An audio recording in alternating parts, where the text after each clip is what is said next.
कहती थी वो मुझे सुना कि मुझे भूत वाली बातें बताओ, और मैं एफबी पे भी इस तरह की स्टोरीज वगैरह सुनती थी। पहले की बात है, खैर अभी सुनाती हूँ। एक लड़की थी जो अपनी मामा के साथ एक जगह रहती थी, काफ़ी पुरानी है तो मुझे जगह का नाम नहीं याद, ठीक है। तो उसके जो पापा थे वो भाई दूसरी जगह काम करते थे, तो वो वहीं रहती थी। तो उसके जो मामू थे वो आए उसके घर पे रहने के लिए, तो उन्हें चिल्ला वगैरह काटते थे वो, और जिन्नात को काबू में करने का बहुत ज़्यादा शौक था। जब उन्हें पता चला कि उनके घर के करीब कब्रिस्तान है, तो उन्होंने कहा कि वो बहुत ज़्यादा खुश हुए, उन्होंने कहा कि मैंने यहाँ चिल्ला काटना है। उन दोनों माँ बेटी ने उन्हें बहुत ज़्यादा मना किया कि ऐसे ना करें आप, लेकिन वो नहीं माने और वहाँ जाके चिल्ला काटने के लिए चले गए कब्रिस्तान में। तो कुछ दिन तक तो ऐसा कुछ भी नहीं हुआ, लेकिन कुछ दिन बाद ऐसा हुआ कि रात को तकरीबन 3 बजे के टाइम उनका दरवाज़ा बहुत ज़ोर से बजने लगा। वो दरवाज़ा बस इतनी तेज़ बज रहा था, ऐसा लगता था कि अगर थोड़ी देर में दरवाज़ा ना खुला तो भाई जो खड़ा है वो मर जाएगा। तो फिर वो बहुत ज़्यादा डर गए और डर के मारे उन्होंने दरवाज़ा नहीं खोला। 2-3 दिन तक लगातार होता रहा, और उस दरवाजे की आवाज़ सिर्फ वो लोग सुन सकते थे जो उनके अड़ोस पड़ोस में थे, उनको वो आवाज़ें नहीं जाती थी, ठीक है। फिर उसके बाद वो आवाज़ें आना बंद हो गई। फिर उसके कुछ दिन बाद जो है वो लड़की जो है वो स्कूल जा रही थी, वहाँ से जब वापस आई है तो वहाँ पे उसे एक बच्चा था वो खड़ा मिला, और उसने उसका रास्ता रोका और उसे कहा कि अपने मामू से बोलो कि वो जो है चिल्ला काटना बंद करे, और वो हमें काबू करने की कोशिश कर रहा है, उसे बोलो ये सब ना करे वरना हम उसके खानदान को तबाह कर देंगे।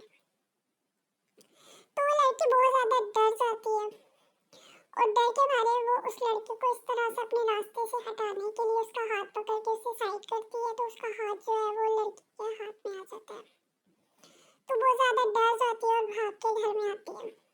जैसे वो घर आती है तो उसे डर के मारे एकदम बुखार चढ़ जाता है। बुखार चढ़ जाता है तो फिर वो इतने दिन बीमार रहती है, इतनी ज़्यादा वो बीमार हो जाती है कि उसे ना वो कुछ खाती है ना पीती है, उसके कमरे से इतनी ज़्यादा गंदी बदबू आती है, उससे खाने में कीड़े नजर आते हैं और ब्ला ब्ला। फिर इस तरह वो बहुत ज़्यादा परेशान होती है, इसकी माँ इतनी रोती है, दुआएं करती है। फिर उनके घर में ना एक बाबा आता है मांगने के लिए, तो दरवाजे पे आता है और फिर उन्हें कहता है कि आपके घर में बच्ची बीमार है। वो कहते हैं हाँ, तो वो जल्दी से उसकी माँ जो होती है उसे अंदर लेके जाती है कि उसे मतलब जो है ना दम वगैरह करवाने के लिए।